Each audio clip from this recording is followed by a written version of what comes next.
Have you ever wondered what happens when a nation's voice is slowly silenced? Not with chains or prisons, but with control, neglect and denial? When millions of people, once proud and powerful, are told that their identity no longer matters, that their beliefs, their traditions, their history are now just memories. This was not a question of centuries past. This was the reality for millions of Muslims living in the Indian subcontinent under British rule.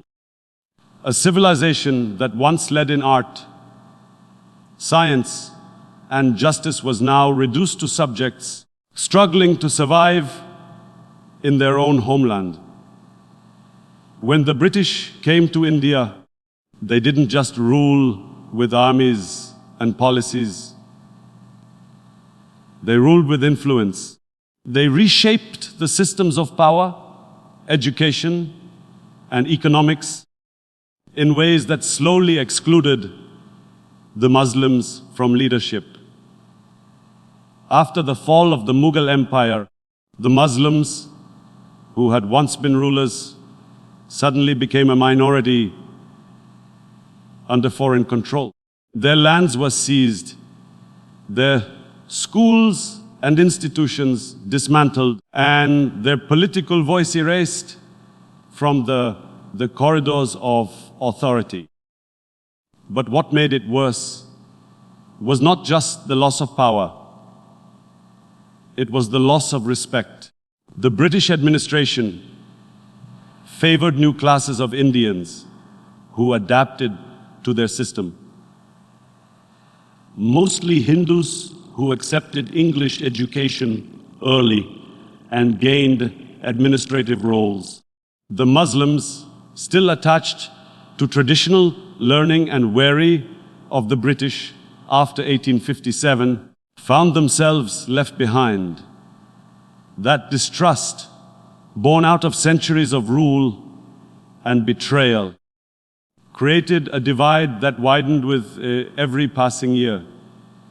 The result: a nation once known for its scholarship and governance found itself at the bottom of the social ladder. The Muslims of India, from Delhi to Bengal, from Punjab to Hyderabad, had wealth once. They had prestige once. But now they had neither influence nor opportunity. The British crafted new educational systems that ignored the Arabic and Persian heritage that had shaped South Asia for centuries. English became the language of advancement, while Urdu and Persian were pushed aside. Those who refused to adapt were forgotten. Those who couldn't afford to adapt suffered, and those who wished to preserve their identity were branded as backward. This wasn't just an attack on language, it was an attack on culture. It was an attack on pride. The Hindu majority, empowered by education and administration, began to fill the positions once held by Muslims. And while that community advanced, Muslims found themselves politically isolated and economically crushed. The new land reforms and property laws devastated traditional Muslim landlords. Trade and business opportunities dried up, and in cities once thriving with Muslim scholars, artists, and thinkers, silence began to grow. It was a silence not of peace, but of suppression. And this silence grew deeper after the War of Independence in 1857. When the rebellion failed, the British blamed the Muslims more than anyone else. Thousands were executed, hundreds of properties confiscated, and communities destroyed. The Mughal Emperor Bahadur Shah Zafar was exiled, and with him, the last light of Muslim sovereignty faded into darkness. The Muslims of India were not just defeated, they were deliberately dismantled. The British saw them as threats to order. The Hindus, on the other hand, were seen as cooperative partners in the new colonial system. This imbalance set the stage for decades of division, economic, political, and emotional. But the real tragedy was internal. The Muslims were losing faith in themselves. They had no representation in government. They had no strong educational institutions to prepare their youth for the modern world. Their art and literature spoke of pain, of lost glory, of nostalgia. Their poets remembered what was, but could not yet see what could be. Imagine walking through the narrow streets of Delhi or Lucknow in the late 19th century. You would hear the elders speak of emperors and palaces, of times when justice was fair and knowledge was sacred. But now, the same voices whispered of hunger, of deaths, of a generation without direction. The schools were closing. The libraries were emptied. The youth were uneducated. And the future uncertain. A community that once produced thinkers like Shah Liola and rulers like Akbar was now being told that its culture was obsolete. The British had built new universities, but they were not for everyone. They had created a new class of elites, but not for Muslims. The new system taught loyalty to the crown, not love for the homeland. Everywhere, the message was clear. The Muslims were no longer leaders. They were no longer the architects of destiny. They were subjects in someone else's empire. But perhaps the greatest wound wasn't economic or political. It was psychological. When a nation is told repeatedly that it is inferior, it begins to believe it. When its stories, language, and heroes are erased, its spirit begins to weaken. The Muslims of India were living that reality. Their newspapers were censored.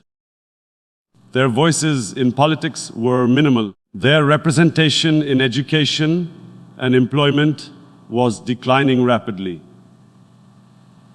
And every new policy, every law, every reform seemed to push them further into the margins. They had faith, but no platform. They had numbers, but no unity. They had pride, but no power. And in that silence, the idea of identity began to fade. You see, the problem wasn't just foreign rule. The problem was the slow death of confidence, the erosion of self-belief. It was not just about being ruled by others. It was about forgetting how to lead yourself. The Muslims of India were trapped between two powerful forces: the dominance of the British and the rising assertiveness of the Hindu majority. The Hindu-dominated Congress claimed to represent all Indians, but the Muslim voice within it was faint, often ignored. The British, meanwhile, were content to let divisions deepen. for a divided India was easier to control. So, where was the voice of the Muslim nation? It was scattered. It was uncertain. It was waiting for awakening. The mosques still echoed with the call to prayer, but the echo did not reach the halls of power. The youth prayed for opportunity, but doors remained closed. The poets wrote a loss, but no one listened. The people had faith, but no direction. The subcontinent was alive with change. Railways, industries, modern laws. Yet the Muslims felt like passengers in someone else's journey. The world was moving forward, but they were being left behind. And so the question remained, how long could a nation survive without its own voice? How long could millions live under a system that denied them equality and dignity? How long before silence would turn into struggle? Because a nation can live under oppression for years, but it cannot live without hope. And hope, even when buried, has a way of returning. Would you like me to continue with every silence carries within it the seed of sound. Every darkness hides the spark of light. After decades of despair, when the Muslims of the subcontinent had almost accepted their decline as destiny, that spark began to flicker. It began as a whisper, faint, uncertain, fragile, but soon it grew into a voice that would awaken an entire nation. The Muslims of India had lost their empire, their economy, and their influence, but they had not lost their faith.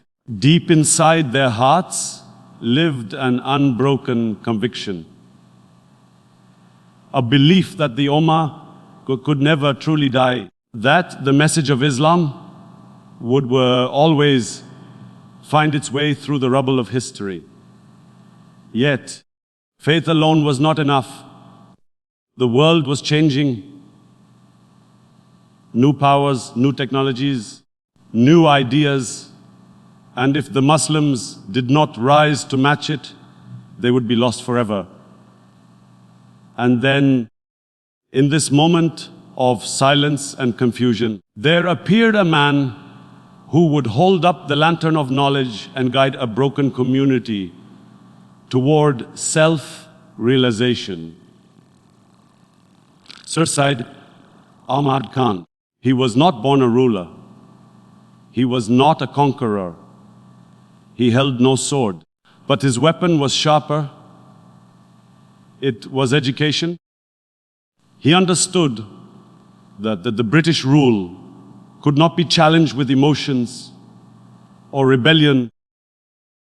It could only be challenged with intellect, logic, and progress. He looked around and saw his people, defeated, isolated, and unaware of the modern world, and he decided to awaken them, not with slogans, but with learning. Sir Syed had seen the revolt of 1857 with his own eyes. He had witnessed the fall of Delhi, the executions, the humiliation, the despair, and in those dark days, he made a realization. The Muslims could not afford another war. What they needed was not rebellion, but reconstruction, not revenge, but revival. He began his mission with a simple but revolutionary idea that knowledge was power. He urged Muslims to embrace modern education, to study English, science, and philosophy, not as betrayal of faith, but as tools of strength. In a world dominated by Western progress, he saw no shame in learning from it.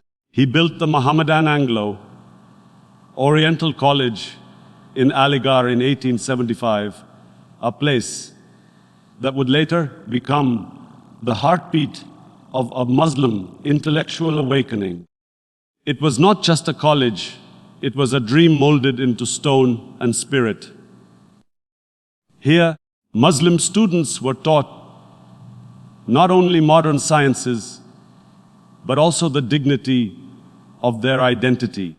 They learned to balance faith with progress, tradition with modernity, belief with reasoning, at a time when most Muslims were suspicious of Western knowledge. Sir Syed stood firm and fearless. He faced criticism, accusations, even threats. Some called him a traitor for cooperating with the British. Others accused him of weakening Islamic values. But he did not stop. He knew the disease, ignorance, and he had found the cure, education. Through his writings, especially in his journal Tazib, Al-Akhlaq, Sir Syed challenged old mindsets. He told Muslims that they could not demand respect if they were not willing to earn it. He taught them that religion was not against progress, that Islam was a faith of knowledge, reasoning, and balance. He reminded his people that the Quran's first command was, Iqra, read. And that one word, read, became a new declaration of independence. Slowly, the wave of awareness began to spread. Aligarh became a symbol of Muslim pride. It produced thinkers, teachers, reformers, and leaders who understood both the modern world and their own heritage. It created a new generation that could speak to the British in their own language and still pray to Allah in their own way. The Muslims were beginning to see themselves not as relics of a lost empire, but as architects of a future one. But this awakening was not just about education. It was about identity, the rediscovery of self. The Muslims began to ask, who are we in this land of many nations?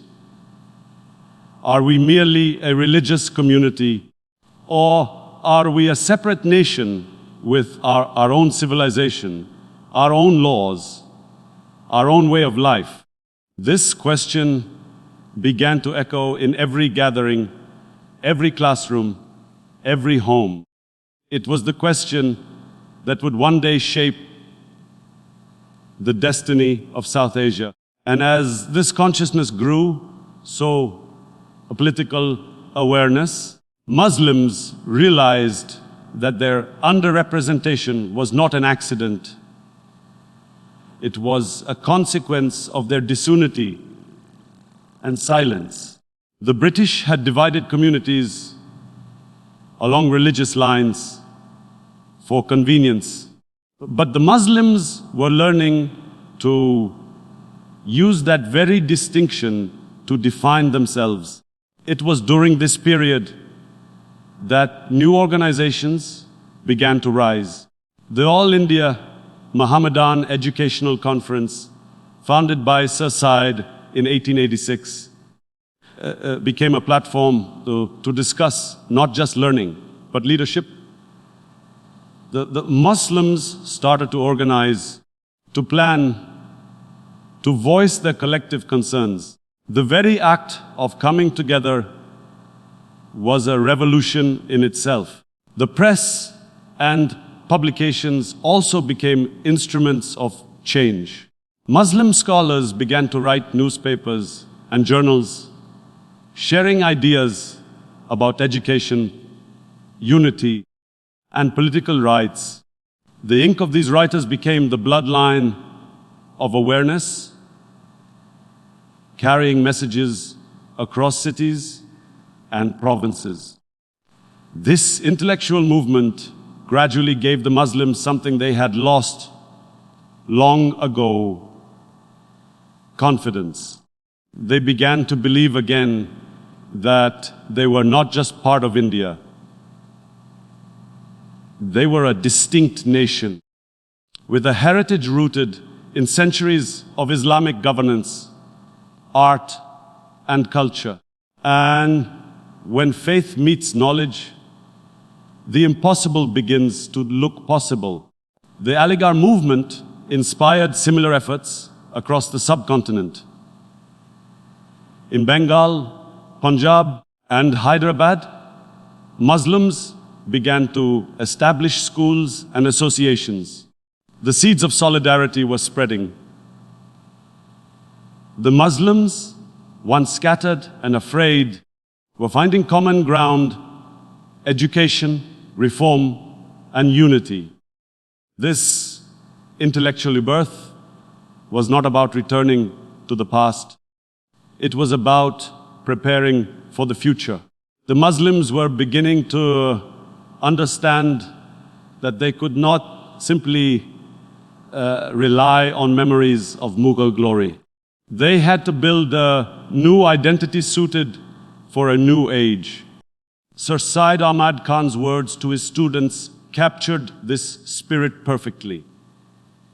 He said, "You have to stand upon your own feet. Do not depend upon others. Be men of character, men of honor, and be self-reliant." Those words became more than advice. They became a mission statement for a nation still in the making. And as this movement spread, something remarkable began to happen. The young Muslims who studied at Aligarh began to see their community not as victims, but as a nation with a purpose. They read Iqbal's poetry, they studied the Quran with new eyes, and they spoke of unity and progress. They were the generation that would soon carry the message of freedom forward. The British may have ruled the land, but the Muslims were beginning to reclaim their minds. They were discovering that power does not begin with swords or thrones. It begins with awareness. It begins with the courage to ask who you are and the determination to become what you were meant to be. And that awakening, that surge of realization, was unstoppable. It traveled from classroom to mosque, from printing press to parliament. It gave the Muslims a new vocabulary, words like identity, representation, and nationhood. It lit fires in the hearts of men and women who had once thought their destiny was written by others. This was not yet the political movement of Pakistan. No, this was its foundation. The soil was being prepared, the minds were being shaped, and the hearts were being stirred. The Muslims had found their first answer to centuries of silence, knowledge, unity, and self-belief. This was the awakening of consciousness. The moment when a lost nation began to remember itself again. Every awakening demands a question. And after years of silence, when the Muslims of India began to open their eyes, they asked the question that would define their destiny: who are we? Are we merely a community among millions, or are we a nation, distinct, complete, and deserving of our own future? This question was not born in the halls of politics or in the chambers of power. It was born in the classrooms of Aligarh, in the poetry of Iqbal, in the prayers of mothers who dreamed their children would rise again. It was born from struggle, from the pain of being forgotten, from the weight of humiliation, and from the hope that faith and identity could still stand against oppression. The Muslims of the subcontinent were waking up to a new world, a world shaped by Western education, British law, and Hindu majority politics. They could see clearly now that they were being treated not as equals, but as subjects in a system that had no place for their voice. The Congress, formed in 1885, claimed to represent all Indians, but its speeches, its policies, and its ambitions reflected mostly the will of the Hindu majority. Muslim issues, representation, education, culture, were drowned under the chorus of a single word, Indian. But what did Indian mean for a Muslim whose life, traditions, and beliefs were shaped by Islam? Could a Muslim's identity be dissolved into a single national label that ignored his faith? Could a civilization with its own law, language, and moral code simply blend into another? These were not questions of politics. These were questions of existence. And this is where the true transformation began.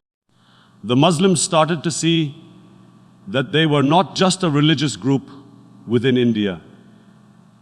They were a nation defined by their own worldview. Their unity came not from geography, not from race, but from faith. Islam was their foundation, their compass, their way of life. Where others saw the land as mother, they saw it as a manna, a trust from God. Where others worshipped the soil, they worshipped the Creator who made it. Their festivals, their dress, their language, their art, everything reflected a distinct culture, one that could never be fully absorbed into another civilization. This understanding, this recognition began to spread. Writers, poets, and thinkers started articulating what many already felt in their hearts. The Muslims had their own law, the Sharia, their own code of ethics, their own sense of justice. They had a history that stretched from the sands of Arabia to the courts of Delhi. They had given India its architecture, its literature, its language, its music. And yet, in the British India of the late 19th century, they were being asked to forget all that and become something they were not. But identity cannot be erased by decree. It may sleep for a while, but it never dies. The realization of Muslim nationhood was not sudden. It was a gradual awakening of consciousness. Every reform movement, every new school, every speech at Aligarh was a small spark. And together, those sparks began to glow into a fire of recognition. Muslim intellectuals began to argue that their community was not a mere minority. It was a Qawm, a nation with its own destiny. They began to speak of Millat-e-Islamiyah, the global brotherhood of Muslims, as the source of strength that transcended race and borders. The idea of the Ummah was not abstract. It was alive in their hearts. The Hindus and Muslims had lived together for centuries, yes, but togetherness was not sameness. The two communities had different visions of life. Their heroes, their histories, their aspirations all diverged. The Hindus saw India as Bharat Mata, the divine motherland. For Muslims, sovereignty belonged to Allah alone, where one community's nationalism was tied to land and culture. The other's was tied to faith and morality. This difference was not hatred. It was reality. It was the natural distinction of two civilizations that had coexisted but never fused. And once the Muslims began to understand this, their demand for respect, for representation, and for recognition took on new meaning. Sir Syed Ahmad Khan, the same man who had urged Muslims to embrace modern education, now began to emphasize this difference openly. He told his people that in a democratic system where the majority ruled, the Muslims could never expect justice from numbers alone. He famously said, "The Hindus and Muslims are two eyes of the same beautiful bride." But even he knew that both eyes had to see clearly for the vision to survive. And that clarity was not there. When the Indian National Congress began its rise, Sir Syed warned the Muslims not to be carried away by the illusion of unity. He said, "India is not a single nation. It is a continent of nations." His words would later echo through history as the philosophical foundation for the two-nation theory. The identity of Muslims was no longer something they merely inherited. It was something they began to consciously defend. They started forming associations, schools, and political groups that reflected their own needs. The All India Muslim League, founded in 1906, became the political expression of what the Aligarh movement had started intellectually. It was the moment when thought turned into action. But even before the League, the sense of difference had already taken root. The Muslims were learning to speak with one voice, not against others, but for themselves. They began to celebrate their heroes, from Tipu Sultan to Aurangzeb, as symbols of courage and faith. Their poets began to remind them of their past glory and future promise. Their scholars began to write about the unity of Muslims across India. A unity of purpose, not just prayer. And then came the poetry of Allama Iqbal, a voice that would transform awareness into passion. Iqbal spoke not of divisions, but of destiny.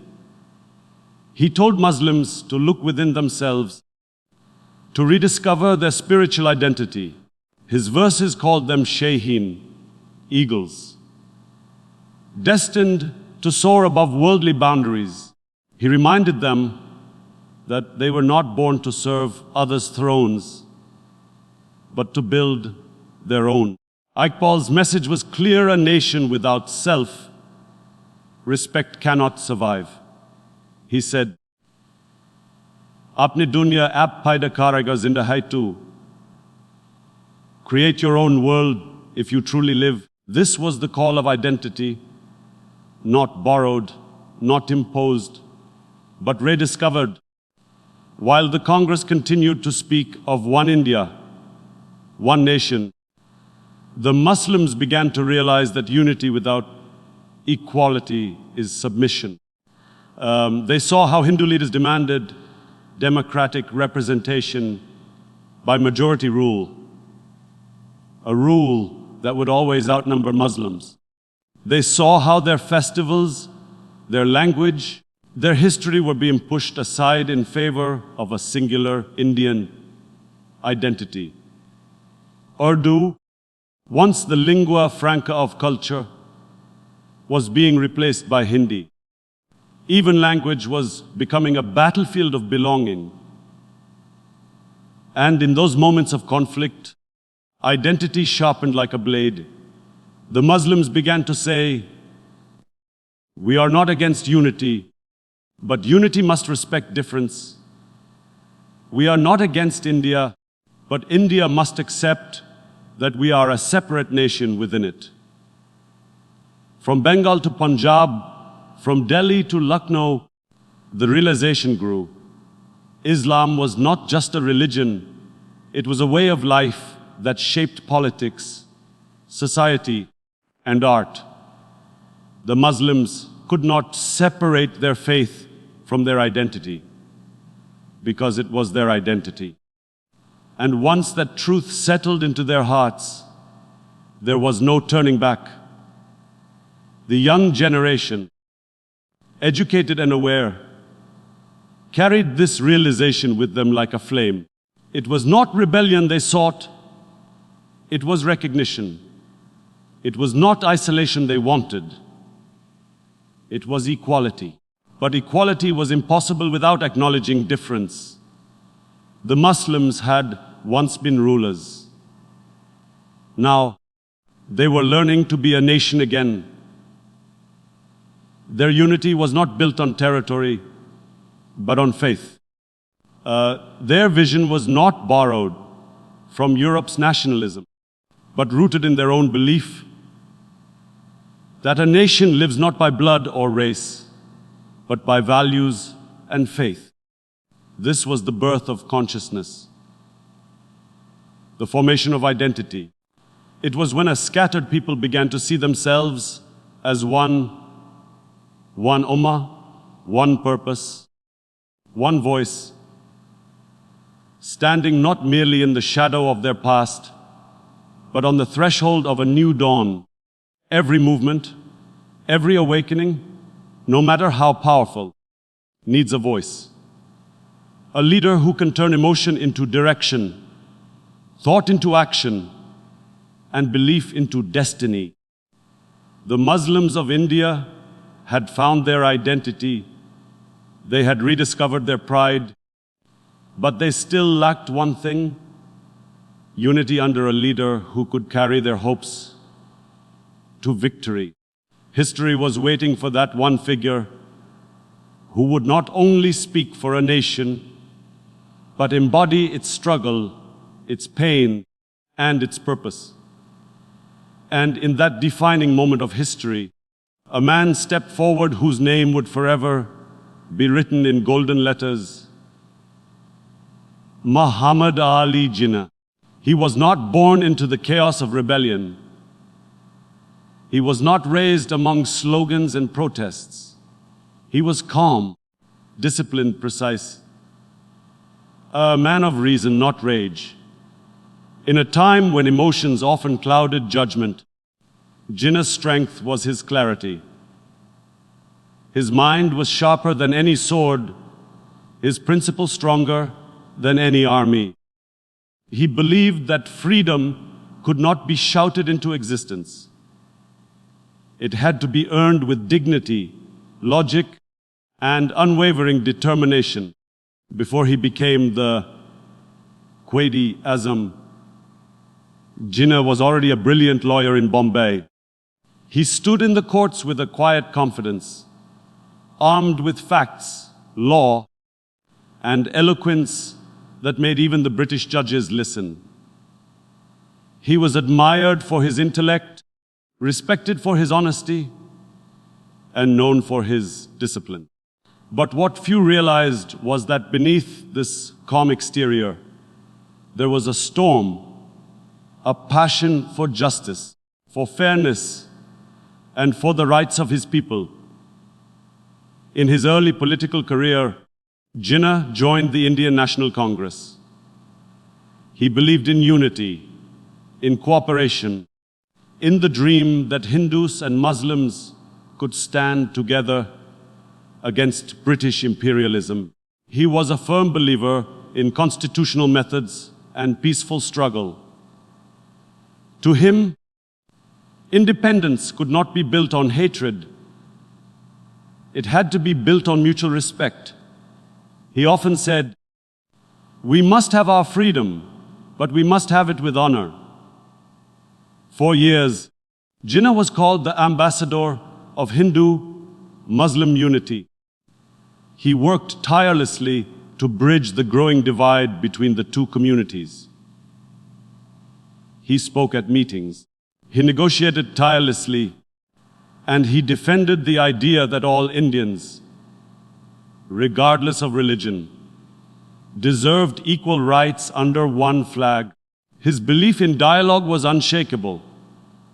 But as time passed, Jinnah began to see what Sir Syed Ahmad Khan had foreseen decades earlier, that equality in a land ruled by majority politics was an illusion. The Congress, dominated by Hindu leadership, spoke of unity but practiced dominance. Decisions were made without Muslim consultation. Promises of fairness faded behind the walls of numbers.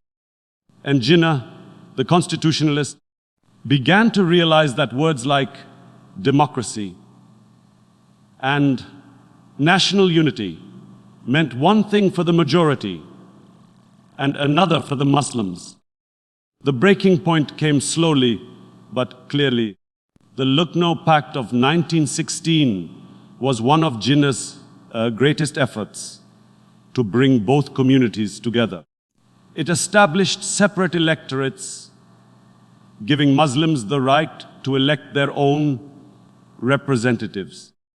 For a brief moment, it seemed like a victory for cooperation,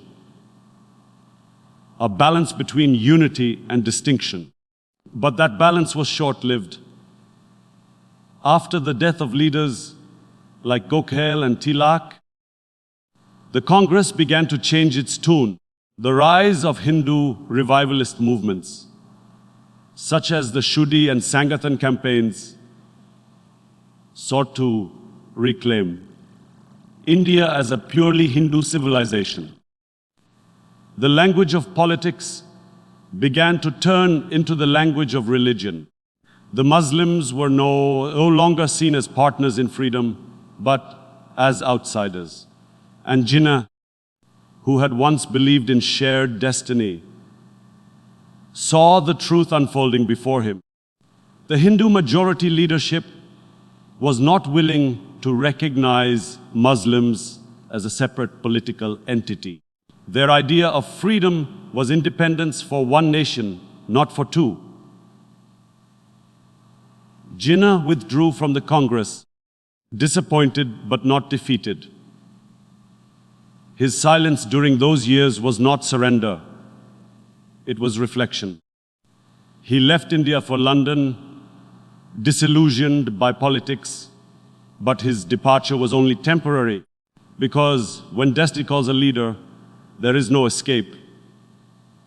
The Muslims of India, meanwhile, were falling into disarray. The Khilafat movement had collapsed, the Hindu-Muslim unity had shattered, and confusion reigned once again. The Muslims needed a voice, someone who could rise above emotion and guide them with clarity and purpose. And so the call reached Jinnah once more.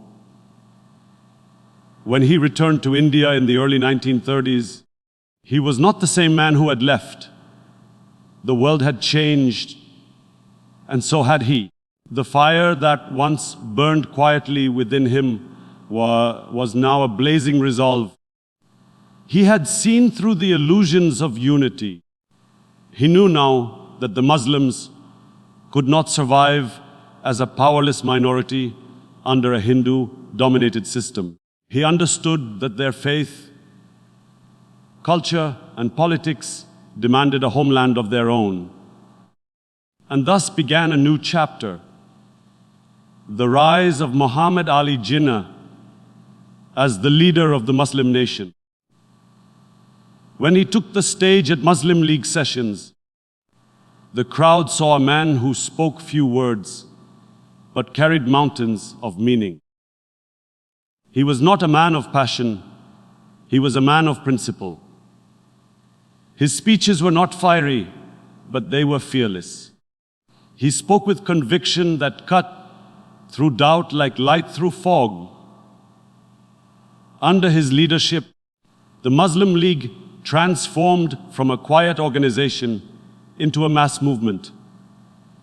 He gave Muslims a sense of purpose, a clear goal, and a voice that could not be ignored.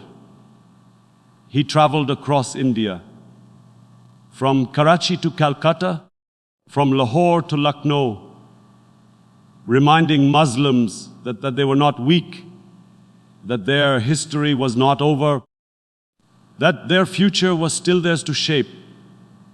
He told them, "You are a nation with your own culture and civilization, your own language and literature, your own art and architecture, your own laws and moral codes."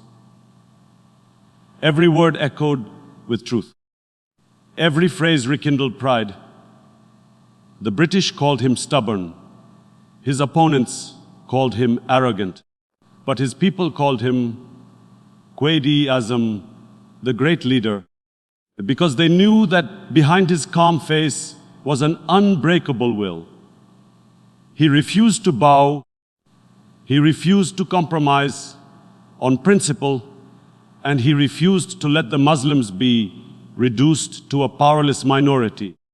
He was not loud, but his silence carried authority. He was not poetic, but his words became history. He did not command with emotion, but he led with vision. He believed that the Muslims of India needed not pity, but power, not sympathy, but sovereignty.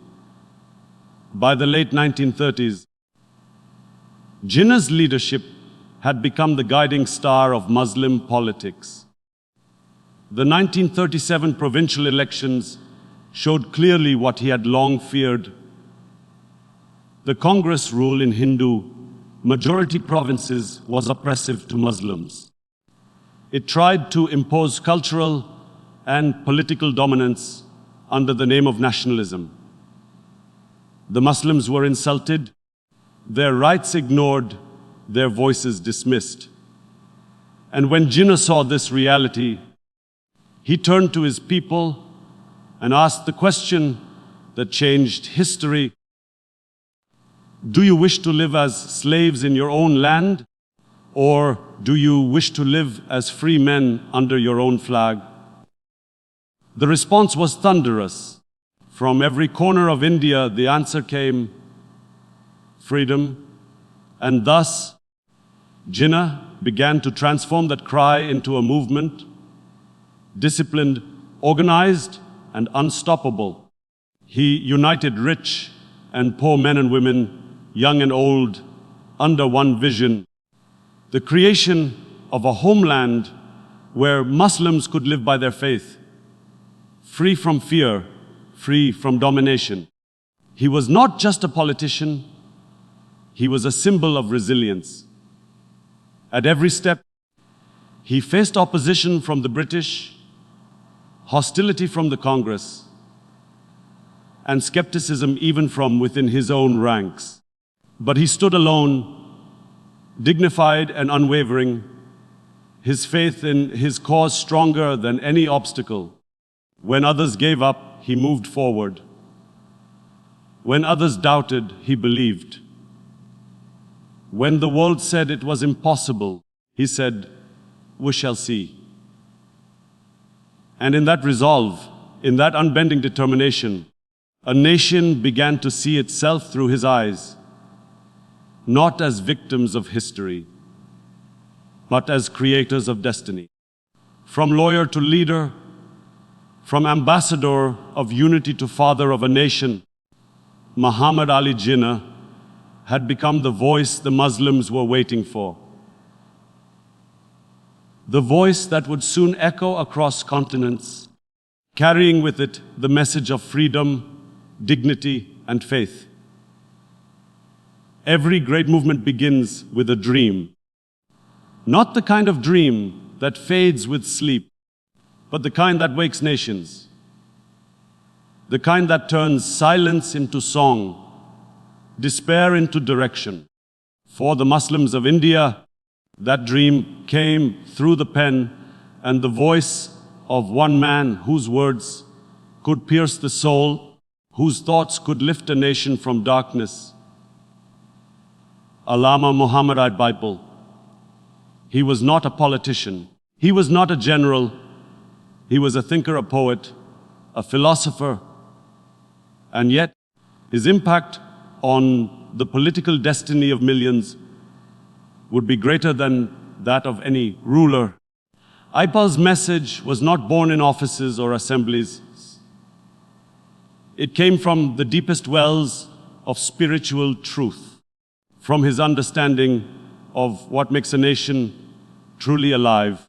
He looked at the Muslims of India, a people broken by centuries of decline, and he saw in them not weakness, but potential.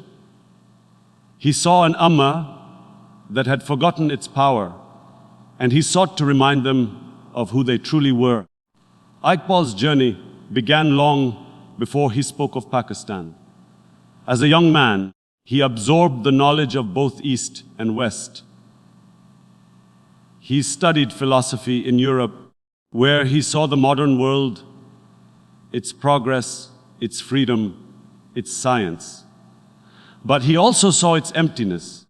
He saw a world that had lost its soul, where materialism had replaced faith. He returned home not as an imitator of the West, but as a reformer who wanted to blend modern intellect with Islamic spirit. He believed that Muslims did not need to abandon their faith to progress. They needed to rediscover its essence. For him, Islam was not just a religion of rituals. It was a complete way of life, a source of energy, and the foundation of human dignity. Iqbal looked around and saw his people divided, discouraged, and disconnected from their faith. He saw them trapped between two worlds, the colonial system that sought to control them and the Hindu majority politics that sought to absorb them. But Iqbal refused to see Muslims as victims. He saw them as heirs of a mighty civilization, a civilization that had once led the world in knowledge, justice, and spiritual insight. Through his poetry, he began to speak directly to their hearts. His verses were not mere words. They were awakenings. He spoke of Quaid-e, the self, that inner strength and awareness that gives life its purpose. He told Muslims that they had forgotten their Quaid-e, their self-respect, their divine spark. He said, Quaid-e ko kar bulanditna, ki har tak der si pil, akuda banda si kad puchi, batateri raza kia high. Raise yourself so high that before every destiny, God Himself will ask what you desire. Those words were not just poetry, they were a revolution of thought.